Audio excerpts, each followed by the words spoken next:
The digital clock on Brendan Bennett's nightstand blinked 3:17 a.m. when the doorbell rang.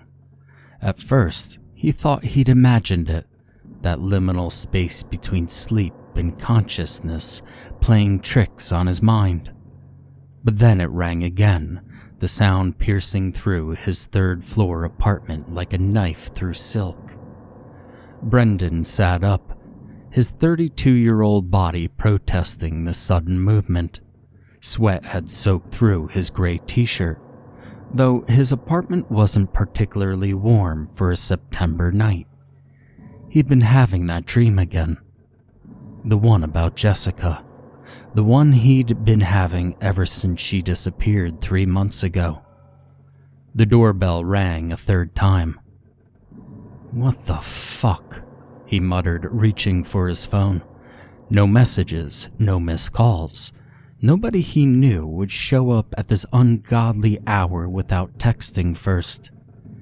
The small hairs on the back of his neck stood at attention as he swung his legs over the side of the bed. The hardwood floors creaked beneath his feet as he made his way to the front door. Through the peephole, the hallway appeared empty. Just the usual flickering fluorescent light that the building manager had promised to fix weeks ago, casting strange shadows on the worn carpet. Brendan stepped back, his heart hammering against his ribs. He'd watched enough horror movies to know better than to open the door. But then again, this was real life, not some cheap slasher film. Plus, he had a baseball bat in the umbrella stand by the door, a remnant from his college days that now served as an impromptu security measure. He grabbed the bat and opened the door.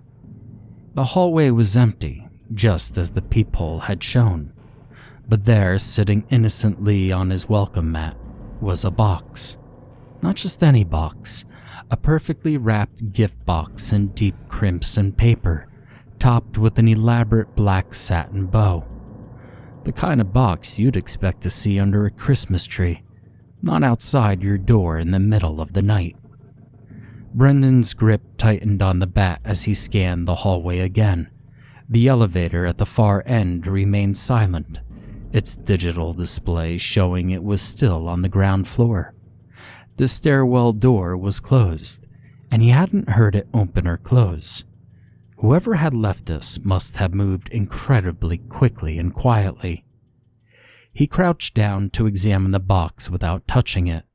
It was roughly the size of a shoebox, maybe a bit larger. The wrapping job was immaculate, professional grade, with crisp corners and not a single visible tape line.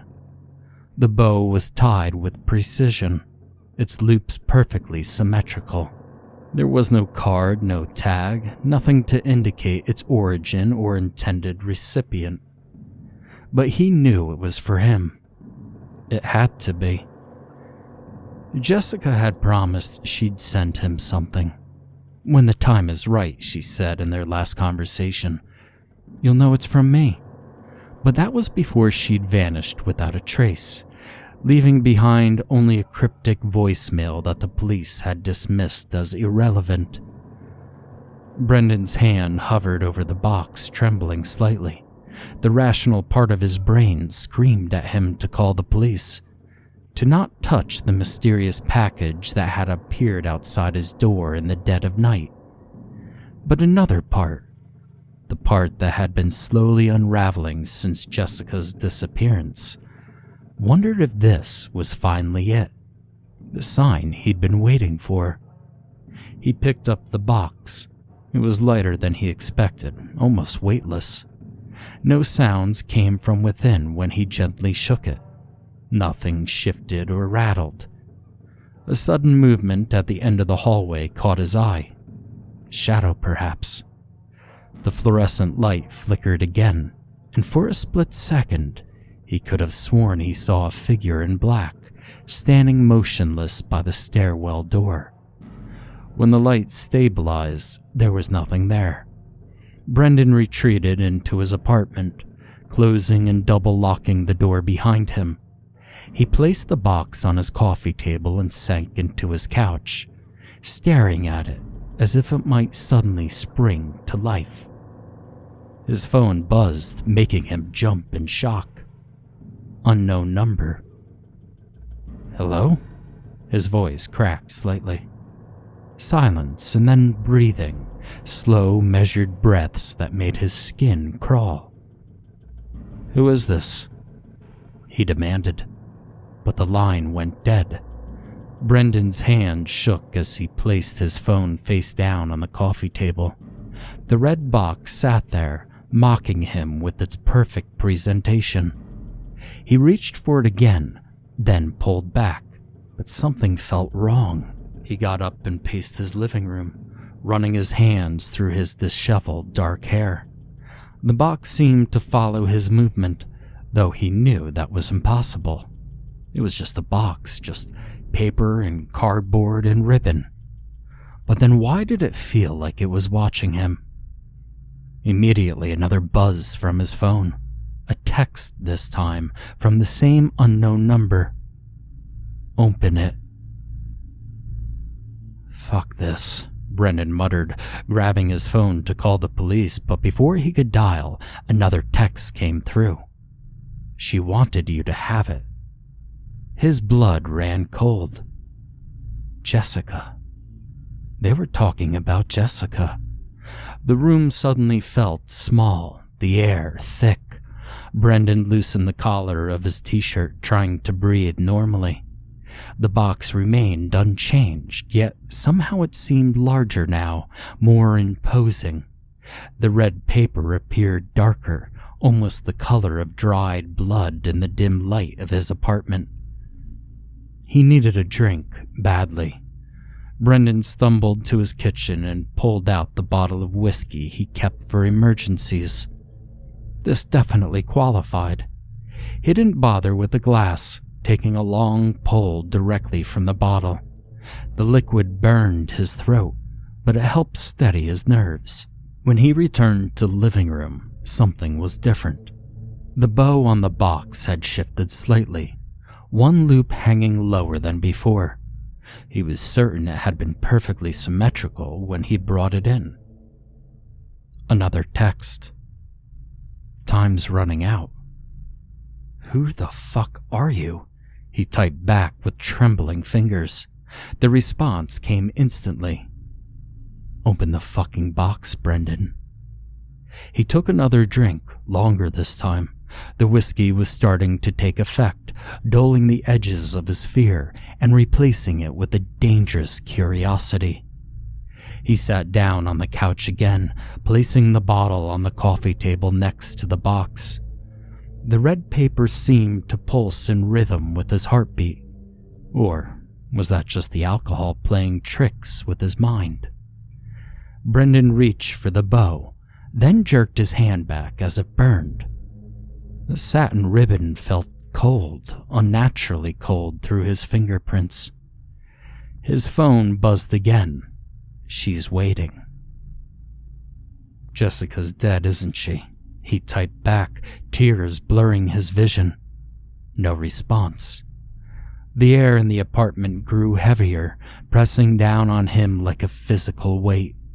The shadows in the corners seemed to deepen, reaching towards him with ghostly fingers. And the box remained the only spot of color in his increasingly gray world. Brendan grabbed the bottle again, but it slipped from his sweaty hands, spilling amber liquid across the coffee table. The whiskey flowed around the base of the box, but didn't touch it, as if repelled by an invisible barrier. His phone lit up with another message. "You know what happened to her." "No," he whispered. "No, I don't." But didn't he? The memories he'd been suppressing for 3 months began to surface, like corpses rising from the depths of a dark lake. That last night with Jessica, the argument, the way she looked at him with such disappointment and such fear, the sound of his own voice, distorted by rage and alcohol, the slam of the doors as she left. And then nothing. A blank space where memories should be, but aren't. The box seemed to mock him now, its presence an accusation he couldn't deny. Another text. The truth is in the box. Brendan's hands moved of their own accord, reaching for the ribbon. The satin was ice cold against his skin as he pulled one end, watching the perfect bow unravel like a black snake. The ribbon fell away, coiling on the coffee table. His phone buzzed continuously now, message after message appearing. Open it. Open it. Open it. Open it now. The red papers seemed to ripple, though there was no breeze in the apartment, and Brendan's fingers found the edges, searching for the seams. The paper fell away in a single piece, revealing a plain white box underneath. His heart thundered in his chest as he lifted the lid. It was empty. The box was completely and utterly empty. Brendan stared into the void within, his mind struggling to process what he was seeing, or rather, what he wasn't seeing. No note, no clue, no sign from Jessica. Nothing but darkness that seemed to grow deeper than the physical dimensions of the box should allow. His phone rang, making him drop the box. It was the unknown number again. This time, when he answered, there was no breathing, no silence, just the voice he recognized immediately. Jessica's voice, speaking words that made his blood freeze in his veins. You already know what's in the box, Brendan. You put it there. The memory hit him like a physical blow. Sarah's body going limp in his hands, the sounds of her last breath leaving her lungs, the weight of her as he carried her to her car in the dead of the night, the hole he dug in the woods miles from anywhere, the empty box he'd buried next to her. A sick joke that had seemed hilarious in his drunken, psychotic state. The box that now sat on his coffee table. Brendan screamed, scrambling away from the coffee table until his back hit the wall. The box remained where it was, innocent and empty, yet somehow more terrifying than any horror he could have imagined. His phone lit up one final time. The police are coming. As if on cue, sirens wailed in the distance, growing closer. Red and blue lights began to flash through his windows, painting the walls in alternating colors that matched the box's crimson hue. Brendan slid down the wall, his legs no longer able to support him. The box watched him from its perch on the coffee table, its empty interior a mirror to the void in his soul. Heavy footsteps thundered up the stairs, down the hallway, and the pounding on his door was almost unnecessary. It would have been child's play to break through his deteriorating mental state. Police, open up. Brendan couldn't move. He couldn't speak. His eyes remained fixed on the box as the door burst open, as officers flooded his apartment with drawn weapons and harsh commands. Sir, step away from the box. One officer approached the coffee table cautiously, while others secured Brendan's trembling form. The first officer lifted the box, examining it carefully. It's empty, sir, he reported to his superior. It's just an empty gift box. The officers' voices seemed distant, almost underwater as they processed the scene. Brendan watched with glazed eyes as they photographed the box, the spilled whiskey, his phone still lighting up with messages. Sir, we need you to take a look at this, one of the officers said, holding up Brendan's phone. The screen showed hundreds of messages, all from the unknown number, all time-stamped at exactly 3:17 a.m. The same time he had heard the first doorbell. But that wasn't what made his stomach turn. It was the content of the messages. each one a detailed description of what he'd done to Jessica that night. Things he'd buried so deep in his psyche that even his nightmares couldn't access them. The way she'd begged, the sound her nails made when they scraped across his hardwood floor, the exact shade of purple her lips had turned. "These messages," the officer continued, his voice hard, "they've already been sent to the forensics team. They're heading to the location mentioned in them right now." Location? Brendan's mind raced. He hadn't told anyone where he'd buried her. He'd been so careful driving for hours into the wilderness, choosing a spot so remote that... The box suddenly seemed to grow larger, its empty interior yawning like a hungry mouth. The crimson paper that had fallen away began to move on its own, folding itself into origami shapes. Flowers, birds, and briefly, a perfect paper replica of Jessica's face, contorted in her final expression of terror and fear. "That's not possible," Brendan whispered, but the officers didn't seem to notice the paper's movements. They were too busy securing the scene, calling in additional units, preparing for what they would inevitably find in the woods. His phone continued its relentless assault. New messages, now each one accompanied by a photo he'd never taken but somehow existed. Jessica's car in his parking spot the night she disappeared. Brendan carrying something wrapped in a blanket to his car at 2:43 in the morning. The fresh dirt on his shoes when he returned home at dawn. "The box," he croaked, drawing the attention of the nearest officer. "Box isn't empty. It can't be empty." The officer glanced at the box, then back at Brendan with a mixture of pity and disgust. "Sir, the box is empty. Just like that hole we're going to find in the woods, right? You know, the one you filled with perhaps something else?" The walls of the apartment began to bleed, crimson trails matching the color of the gift wrap. Brendan could see Jessica's face in each droplet, her smile from their first date, her laugh from their vacation in Mexico, her tears from their last fight. The memories he tried to drown in whiskey and denial were all there, painted in red across his walls. The figure in black materialized again, this time in the corner of his kitchen. It moved with an impossible fluidity, like smoke given form. As it approached, Brendan could smell Sarah's perfume, the vanilla and jasmine scent she'd always worn. The figure reached into the empty box and pulled out something that wasn't there before. Sarah's necklace, the one he'd buried her with. The only thing he buried her with, other than the box.